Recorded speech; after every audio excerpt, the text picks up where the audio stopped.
Supongo que si me defino como novelista de novela negra es porque me siento más a gusto en la novela negra, en la novela policíaca, que en cualquiera de los otros ámbitos.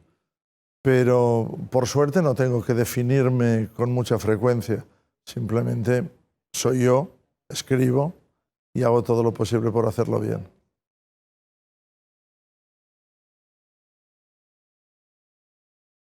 Cuando escribí mi primera novela, la envié a un concurso y no me dieron el premio. Al cabo del tiempo yo dejé mi novela en un cajón y al cabo del tiempo, yo trabajaba entonces como guionista de historietas, fui a una revista que se llamaba Muchas Gracias a entregar mi trabajo y el director de la revista me dijo: ¿tú eres Andreu Martín que enviaste una novela a un concurso literario? Pues sí, pues ven que hay 3 personas que te quieren conocer.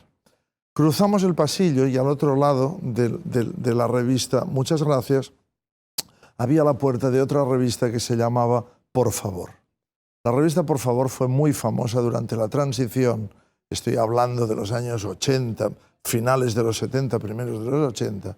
La revista Por Favor fue muy famosa porque era una revista de humor muy crítica con el gobierno del momento, había sido muy crítica con el gobierno franquista, y la llevaban Manuel Vázquez Montalbán, Juan Marsé y un humorista llamado Jaume Perich, que también era muy famoso en el momento. Mis 3 ídolos, es decir, yo había aprendido de Manuel Vázquez Montalbán, a Juan Marsé incluso en mi novela le hacía un homenaje, y Jaume Perich, que era mi humorista preferido. Pues me los encontré de golpe a los 3. Y los 3 me contaron que el premio del concurso iba a ser... Bueno, primero me contaron que ellos estaban en el jurado del premio al que yo había presentado la novela y que el premio iba a ser para mí, que si no me lo dieron fue porque la editorial quebró. Pero querían conocerme, me recordaban y querían conocerme para darme su apoyo. Y me dieron su apoyo. No solamente conseguí publicar aquella novela y la siguiente que estaba escribiendo ya, sino que estoy convencido que me abrieron puertas secretas al mundo del cine, a determinados mundos culturales, y digo puertas secretas porque yo no fui consciente de ello, no fue nada en complicidad, pero de repente a mí, que no me conocía a nadie y que era un guionista de tebeos que no interesaba a nadie, empezó a despertarse una especie de interés que yo creo que me ayudó mucho en mi avance bueno, en el mundo del libro y de la literatura.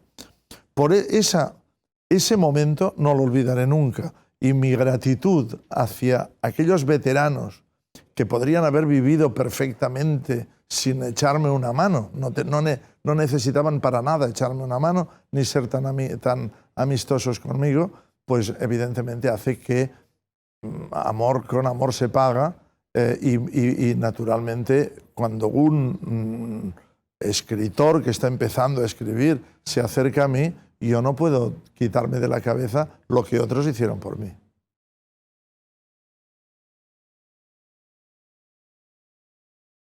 Mira, de toda mi obra, tiempo atrás quizá habría dicho qué pregunta tan difícil, qué difícil es elegir uno de mis títulos. Pero un día escribí Cabaret Pompeia. Cabaret Pompeia es mi obra cumbre. Cuando yo la escribí, era consciente de que los 90 y tantos títulos que había escrito hasta el momento solo habían servido para aprender a escribir Cabaret Pompeia. Y cuando terminé de escribirla dije, si a partir de ahora no escribo nada más, pues ya no importa. He continuado escribiendo y soy consciente de que lo que he escrito después de Cabaret Pompeia ha mejorado. Algo pasó en Cabaret Pompeia en que yo maduré o me solté más o fui más sincero o algo pasó. Cabaret Pompeia, aparte de ser un poquito historia del tango, porque el protagonista es un bandoneonista, en España, en la España pre-guerra civil, durante guerra civil y posguerra civil. Aparte de ser esto, es la obra en la que yo he invertido más recuerdos, he hecho un homenaje a mi familia. Yo no pretendía hacer un homenaje a nadie, solo quería escribir una novela, pero mientras la escribía me di cuenta de que estaba analizando la vida de mis padres. Y me di cuenta de hasta qué punto había sido una vida tremenda, tremendamente tortuosa, tremendamente maltratada. Si a mí me han hecho la vida a medida, porque a mí la vida me la hicieron a medida, ellos fue todo lo contrario, siempre se encontraron problemas, palos en las ruedas. Y por eso esa novela ha terminado siendo muy importante para mí, que es Cabaret Pompeya. Lo que he escrito después, Sociedad Negra, fue un despertar, me han dicho que ya recuperaba un poco la violencia de el antiguo Prótesis. Y bueno, y luego cuando he escrito Los escupitajos de las cucarachas, cuyo título real es Los escupitajos de las cucarachas no llegan al séptimo subterráneo del pedestal donde se levanta mi imagen, me encuentro mucho más seguro.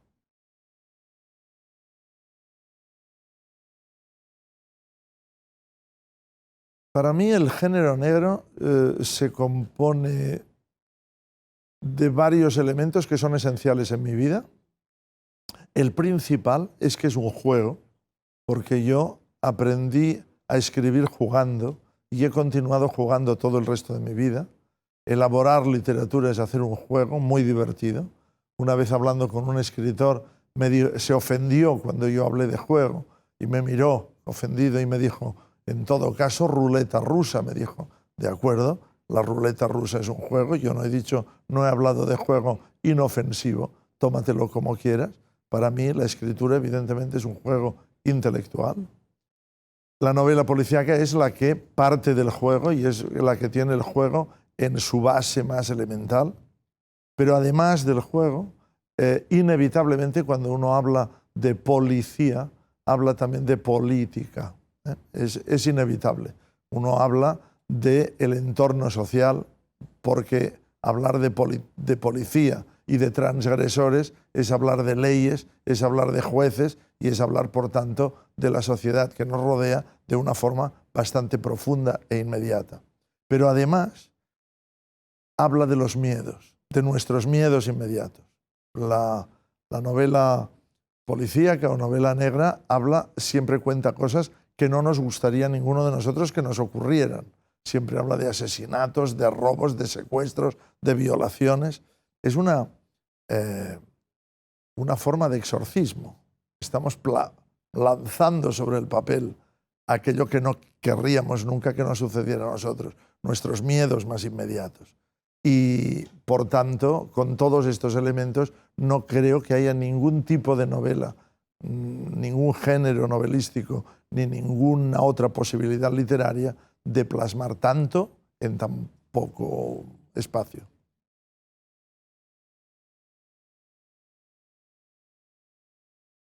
Yo, la verdad es que soy un poco ortodoxo talibán en el aspecto de la novela policíaca. Diríamos que para mí una novela o es policíaca o no es policíaca. Y si no es policíaca no pasa nada, puede ser buenísima y estupenda y un éxito tremendo. Y hay muchas novelas que no son policíacas que me gustan mucho y hay muchas novelas policíacas que no me gustan nada. Pero es verdad que una novela, si es policíaca, es policíaca. Y esto no es una segregación, es simplemente una diferenciación. En las librerías hay un estante que dice novela policíaca, otro que dice novela histórica y otro que dice novela erótica. Y entonces en cada uno pues el lector va a buscar ahí aquello que más le gusta. Y esto para mí no es una segregación, sino simplemente una elección dentro de diferentes opciones literarias. Encuentro muy normal y natural que los autores de novela policíaca o novela negra compartamos un mismo tipo de gustos. Nos guste, por ejemplo, asistir a una mesa redonda donde hay un policía y un juez, porque de ahí aprendemos. O que otros autores de novela policíaca nos cuenten cómo se plantean sus novelas para aprender un poco más, cada día aprender un poquito más, o para disentir de lo que dicen, para no estar de acuerdo. Esto pues es como si dentro del gran ámbito de la medicina, pues los oncólogos se encuentran para hablar de aquello que los une y que les interesa. Y probablemente a un podólogo no le interese para nada el ámbito de la oncología. No creo que sea una segregación cuando se hace un congreso de este tipo, de una reunión como el Buenos Aires Negro, o como el Barcelona Negra, o como el Getafe Negro, o tantos otros que se celebran, no se impide la entrada a gente que le guste lo que sea, aunque no le guste la novela policíaca. Si quiere venir uno que no le gusta la novela policíaca, pues se le permite la entrada igual. De manera que esta especie de segregación, por una parte la encuentro natural, porque nos encontramos aquellos que tenemos gustos coincidentes, y además hay otra cuestión. Yo, que he escrito novela juvenil, que he escrito novela histórica, que he escrito novela erótica, te puedo decir que en el ámbito de la novela negra es donde encuentro más amigos y más buen ambiente.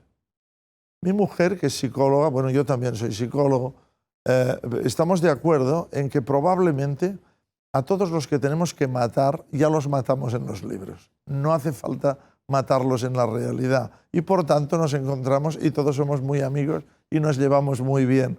Y claro, si además de coincidir en los gustos hay un buen ambiente y una buena camaradería y todos somos cómplices y todos formamos un equipo, supongo que también nos unió un poco el hecho de haber sido vilipendiados en su día. El hecho de que la cultura oficial despreciara al género también debe haber contribuido a crear, a cohesionar un poco más a los escritores de este género. Entre una cosa y otra, creo que la situación es normal, no solo normal, es agradable.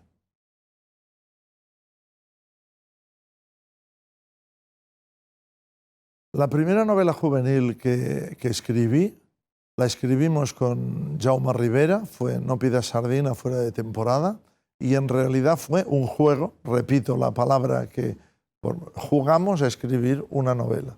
Nos planteamos unos principios, nos parecía que siempre la novela juvenil policíaca atendía al policíaco enigma, Agatha Cristiano, diríamos, y nosotros quisimos escribir la novela juvenil negra, más chandleriana. Y entonces fue cuando nos inventamos el Flanagan, que sería novela juvenil con las claves juveniles, pero con el elemento negro del detective privado a la americana. Fue un juego, simplemente, y no pretendíamos continuar por ese camino. Jugamos a ello, Jaume Rivera y yo nos conocíamos de hacía muchos años, habíamos sido los dos guionistas de historieta, cosa que propiciaba el hecho de poder escribir a cuatro manos por el sistema de trabajo. Y entonces nos dieron el Premio Nacional de Literatura Juvenil por aquel libro. Eso naturalmente nos estimuló a continuar. Nos abrió puertas de colegios y de institutos y de bibliotecas. Y hablamos con chicos. Y el público juvenil nos resultó tan gratificante, tan sincero, y que ya nos instalamos a continuar con el Flanagan y yo a continuar con otras novelas que me parecía la sensación de estar creando lectores. Recibimos un montón de cartas que decían, de lectores que empezaban diciendo: a mí no me gusta leer, pero he leído su libro y me ha parecido estupendo y tal. Con lo cual decíamos, bueno, como mínimo hemos ganado a un lector más, ¿no? Uno que dice, a mí no me gusta leer, pero ha leído el libro y probablemente continuará leyendo si continuamos escribiendo libros de Flanagan. Eso para nosotros fue muy emocionante y la verdad es que en aquella época era mucho más fácil hablar con el público juvenil, te llevaban a escuelas, te llevaban a colegios e institutos, y en cambio era mucho más difícil encontrar lo que hoy se encuentra en España, que son los clubs de lectura para adultos. Los clubs de lectura para adultos es una cosa que ha nacido recientemente y que te permite hablar directamente, seriamente y en profundidad de tu libro con un público adulto. Pero antes eso no existía. Por tanto, la posibilidad de conectar con un público sincero como es el público juvenil, fue muy estimulante y fue lo que hizo que yo me quedara alternando en el ámbito de la literatura juvenil.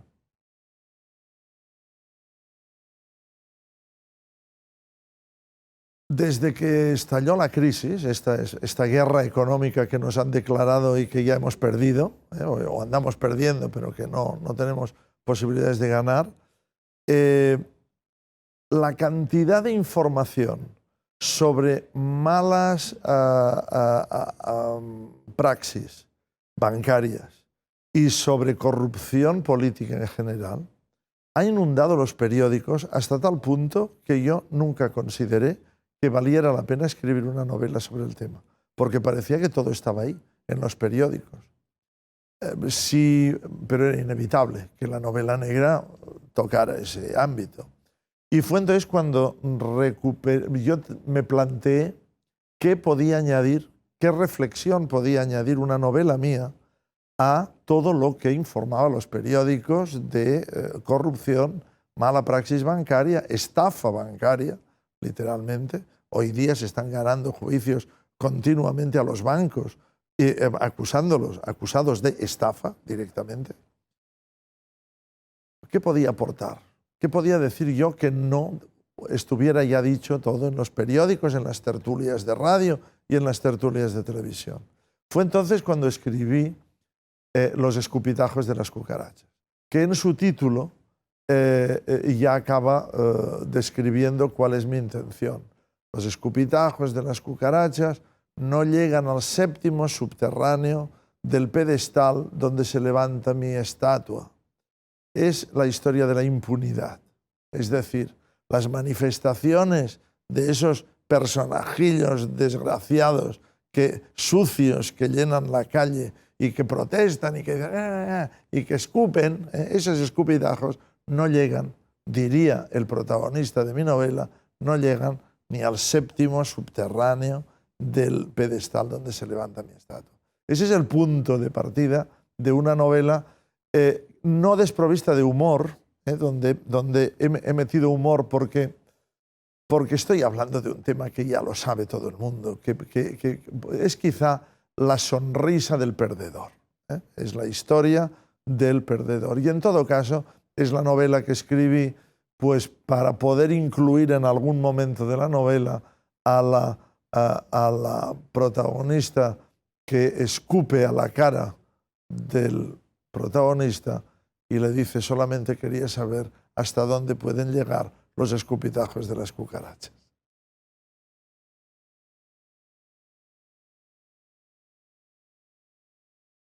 Yo tuve acceso, por puro accidente, a un periodista chino que vive en Barcelona, que tuvo problemas con el cónsul chino de Barcelona y que me empezó a contar una serie de historias que me llamaron profundamente la atención. Entonces acudí a mis policías de cabecera, a mis jueces de cabecera, y les pregunté qué pasaba con las tríadas chinas en Barcelona. Y todos me dijeron: no existen, no hay tríadas chinas. Investigando un poco más, me enteré de que había tríadas chinas en Londres. Incluso en Londres hay una brigada policial especializada en tríadas chinas. En París hay tríadas chinas, en Holanda hay tríadas chinas. Y yo pensaba, bueno, ¿y por qué en Barcelona no hay tríadas chinas? ¿Qué nos pasa? ¿Qué problema tenemos? ¿Por qué no nos quieren las tríadas chinas? Alguna habrá, ¿no? Y entonces me inventé una tríada china. Imaginemos que hubiera una. No la hay, más seguro que no la hay, pero imaginemos que hubiera alguna. Claro, lo que luego me aclararon mis policías de cabecera es que no se puede decir oficialmente que existe una tríada china en Barcelona, o dos o tres o más, simplemente porque no hay ninguna sentencia judicial que lo diga. Y si no hay ninguna sentencia judicial, parecería un infundio. El caso es que cuando yo escribí el libro y lo consulté, algunos de los policías que me habían dicho que no existían las tríadas chinas, luego salían en televisión y decían: bueno, ¿qué me cuenta? Le preguntaban, ¿qué me cuenta usted del crimen organizado? Y decían, hombre, precisamente Andreu Martín ha sacado un libro y utilizaban el libro como respuesta.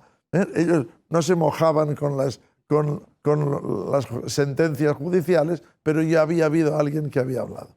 Y inmediatamente después de sacar el libro Sociedad Negra, saltó todo el escándalo de un chino, de una tríada china en Madrid, que cargaba los billetes de euro en contenedores. Se encontró una nave industrial llena de contenedores llenos de dinero. Y eso, si detrás no hay una tríada china, habrá una sociedad que se parecerá mucho a una tríada china.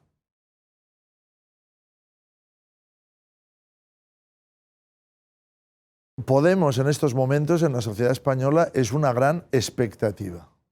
Mira, es una expectativa tan grande y tan sintomática, ha despertado tanto entusiasmo que se cuenta que un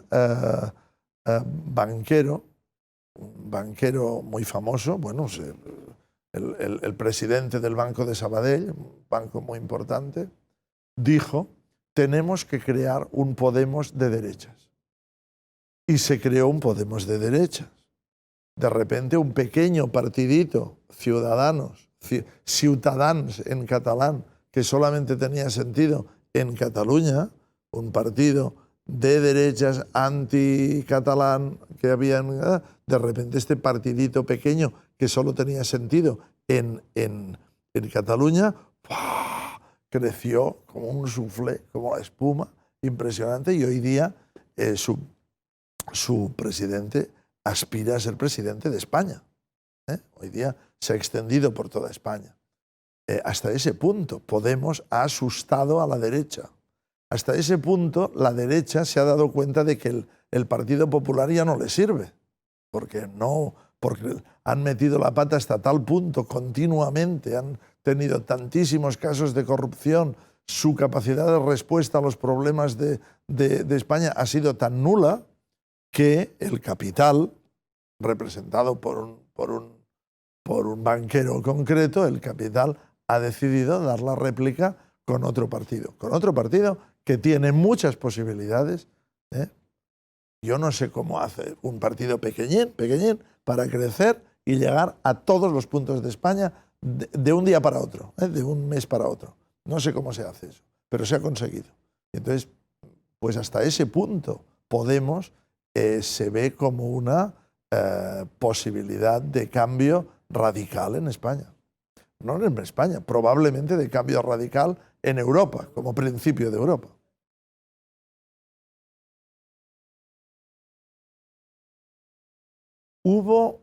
Ha habido un cambio, sin duda, en la literatura negra o policíaca española. No me atrevo a decir escrita en castellano porque no conozco suficiente la Argentina y la evolución aquí. Pero allí, como mínimo, cuando a finales de los 70, principios de los 80, hubo aquel boom de novela policíaca donde apareció Manuel Vázquez Montalbán y Juan Madrid y yo mismo, y sobre todo un estupendísimo novelista que es Julián Ibáñez, que yo siempre digo que no está suficientemente contemplado. En aquel momento fue una moda, fue un boom, exactamente un boom. Se puso de moda la novela policíaca, aparecimos todos nosotros, pero se pasó de moda la novela policíaca. Esto era insólito. En Europa, la novela policíaca, la novela negra, existía siempre. De vez en cuando era más leída, o es más leída que otros géneros, pero nunca desaparece, siempre ha estado ahí. Siempre en las librerías ha habido el estante de novela policíaca para quien quiera consumirla. En España yo creo que había tan poco consumo literario, tan poco consumo de lectura, que los lectores tenían que elegir. Ahora vamos a elegir este género y ahora vamos a elegir este género. Y los pocos leían, todos leían lo que tocaba leer en aquel momento. Fue un momento en que la novela policíaca, abanderada por Manuel Vázquez Montalbán, le dio la réplica a un tipo de novela que atendía mucho más a la estructura que a la historia que contaba. Se había puesto de moda desde Francia un tipo de literatura francamente insoportable para mí. Y la novela policíaca recuperó, esto está en palabras de Manuel Vázquez Montalbán, recuperó contar historias apasionantes y tomó como modelo la novela policíaca norteamericana, el género negro norteamericano. Pero fue una moda y de repente desapareció. Acabó la moda del boom de los 70-80 y a otra cosa mariposa. Yo creo que ahora, cuando ha renacido el género, ha renacido en serio y ya no estamos hablando de una moda. Empezamos descubriendo a Henning Mankell y ya todo el mundo leía a Henning Mankell, no novela policíaca, pero sí a Henning Mankell. Entonces, podría haber sido la moda de Henning Mankell y una vez cansados de Mankell, olvidarnos del género negro. Pero poco a poco fue ascendiendo. Pasamos a los nórdicos, pasamos al Millennium, al Larsson, y poco a poco eso despertó el interés de autores nuevos. Bueno, yo lo digo, yo fui de los pocos, por no decir el único, que no desertó, y yo continué escribiendo novela policíaca, incluso cuando no estaba de moda, cosa que era un poco heroico, pero bueno, no, está feo que lo diga yo. Pero en todo caso, cuando llegamos al momento en que renace el género en España, yo creo que nace para instaurarse como estaba instaurado en Inglaterra, en Francia, en Alemania, en Italia, como un género más que no es lo mejor del mundo, no es el único género literario, ni el más importante, ni la nueva literatura revolucionaria del mundo, no, es un género literario más. Para quien le guste ese tipo de género, pues tiene que tener a su disposición autores españoles, autores de todo el mundo, autores traducidos, y para tener acceso a ellos. Hay dos pruebas de que el género ha venido para instaurarse y no es puramente moda. La primera es que no somos los nuevos autores, por ejemplo, Berna González Harbor o Carlos Zanón o Alexis Ravelo, no son autores miméticos. Cuando nosotros empezamos, éramos miméticos. Imitábamos un poco al Chandler que nos gustaba o a los franceses que nos gustaban. Hacíamos una literatura a la manera de, porque no había, porque era increíble un asesino que se llamara Pérez. Era increíble en aquel momento, ¿no? Los asesinos se tenían que llamar con nombres ingleses, y no, parecía que no, era imposible, o que en todo caso era una cosa despreciable y chapucera. Ahora ha nacido un género en que ya no es mimético, ya no nace a la manera de.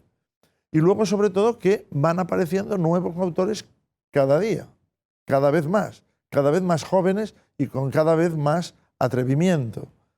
Y mientras eso dure, mientras vayan apareciendo estos nuevos autores, yo aún estoy maravillado porque, por la estrategia del pequinés de Alexis Ravelo, y cuando estoy maravillado aparece Berna González Harbor con su novela de los ciervos y me sorprende de nuevo porque es insólito el planteamiento que hace. Yo creo que eso quiere decir que hemos venido a quedarnos y que cada vez goza de mejor salud.